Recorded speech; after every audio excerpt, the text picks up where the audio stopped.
If you're a movie lover, then you already know. Every now and then, we get a film that's just made well. Great direction, strong story, solid performances.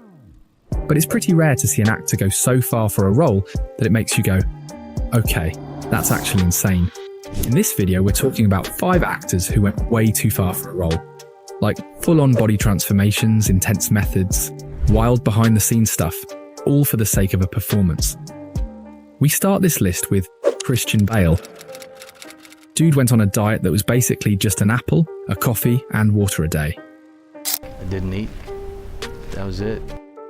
In just 4 months, Christian Bale lost 62 pounds. That's 4.5 stone. He dropped to 120 pounds total. And if you've seen the movie, you know how jarring it is. Have to do the part justice, and it's essential that he's really not taking care of himself at all, you know. Straight up unhinged. Like, this wasn't method acting. This was madman acting. So, Bale plays a guy named Trevor Resnick, who's slowly losing his mind due to extreme insomnia. And sure, you could play that with makeup, lighting, maybe some baggy clothes like the director originally planned. But no, Bale looked at that and said, nah, I'm gonna actually become a skeleton. Sometimes he'd throw in a bit of whiskey because apparently malnourishment wasn't enough. He wanted to spice it up with dehydration too. Oh, and he chain smoked the whole time, because why not? He looks like a ghost. His face is all sunken in, his ribs are popping out, and there are shots where you're just sitting there like, how is this man alive? And the wildest part? He did all this just 1 year before he had to bulk up to play Batman. Talk about body whiplash. Bale didn't just go far for this role, he basically disappeared for it. The transformation is disturbing, yeah, but also kind of legendary. People still talk about it nearly 20 years later, and honestly, it's not hard to see why. Alright, this next one actor we are going to talk about is less about weight loss and more about pure emotional weight, and a seriously heavy transformation. It's Brendan Fraser from The Whale. First of all, when the trailer dropped, most people did a double take like, wait, is that Brendan Fraser? And yeah, it was. But definitely not the 90s action star version. For The Whale, Fraser took on the role of Charlie, a 600-pound reclusive English teacher dealing with grief, guilt, and a lifetime of emotional damage. And the transformation? Wild. To become Charlie, Fraser wore a 100-pound prosthetic suit every single day on set. The point is that he's a person, he's a man, and he's so much more than who he would appear to be to the world. And it's so easy to be cynical and dismiss. That's basically like carrying a full human on your body while trying to act your heart out. He sat for 4 hours of hair and makeup daily just to get into character. And this wasn't just a costume thing. He actually did deep, hyper-focused research into the lives of people living with extreme obesity, so he could portray Charlie with empathy and realism, not stereotypes. Now, the suit was so physically intense that Fraser said it gave him symptoms similar to vertigo. Like, his body would literally react after wearing it for hours. That's how far he pushed himself for this performance. The result? He delivered a performance so raw and human, it landed him an Oscar nomination.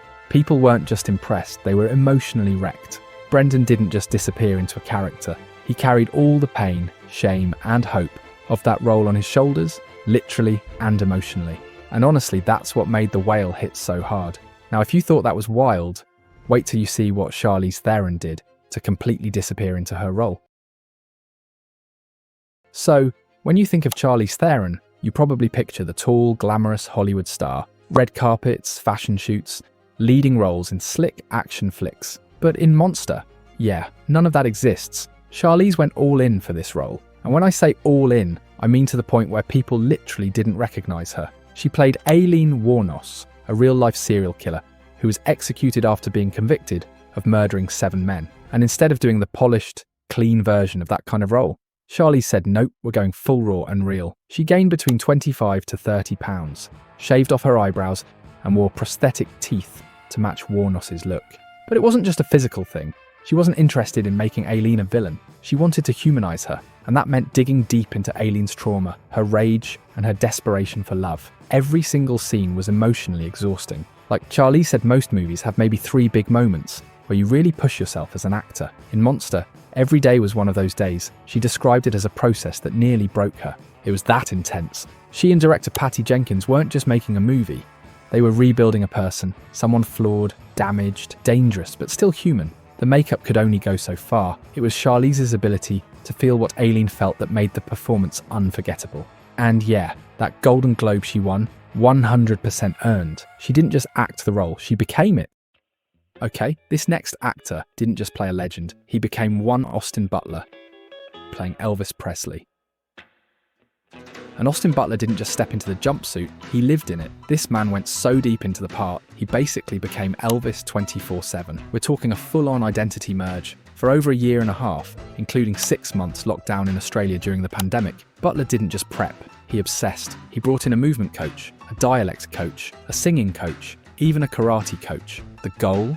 To make every single part of Elvis feel real, not like an impersonation. He wasn't interested in playing some flashy Halloween costume version of the king. He wanted to know what Elvis thought about when he woke up, what he did when he brushed his teeth, what kind of breakfast he ate. That level of detail, every single day. And yeah, the pressure was real. Butler said the fear almost broke him. He barely slept for 2 years. He felt massive guilt and responsibility, not just to the crew, but to Elvis's family, his fans, and his entire legacy. That's heavy stuff. His first day on set, filming the '68 comeback special.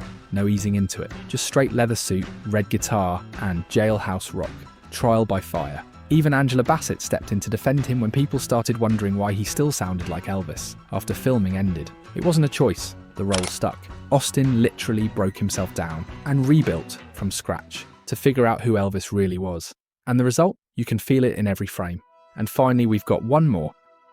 We can't end this list without talking about Cillian Murphy and the absolutely wild ride he took to become J. Robert Oppenheimer. Like, this wasn't just a role, it was a full-blown obsession. Murphy said yes to the part before he even read the script. That's how serious he was. And once he locked in, he went full scientist mode. He read American Prometheus, the biography the film's based on, studied Oppenheimer's lectures, and even studied the Bhagavad Gita, the same spiritual text Oppenheimer famously quoted after the Trinity test. Also, he used to walk on the beach reciting physics lectures to his dog. That's dedication and a weirdly wholesome visual. But let's talk about the physical side, because it gets intense. Oppenheimer had that sharp, almost haunted look.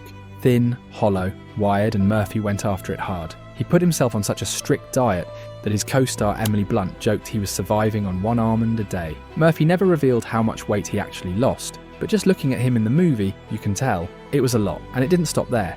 During filming, he basically isolated himself from the rest of the cast. No dinners, no hangouts, just fully locked in. As Matt Damon put it, his brain was just too full. Murphy said he was running on crazy energy the whole time, barely eating, barely sleeping, constantly working, just going. And in the end, it paid off. That performance wasn't just good, it was next level. He didn't just play Oppenheimer, he became him. The intensity, the focus, the physical transformation, it all came together on screen in a way that felt completely real. It's the kind of performance that sticks with you, not because it was flashy, but because it was lived in, raw, focused, and totally committed.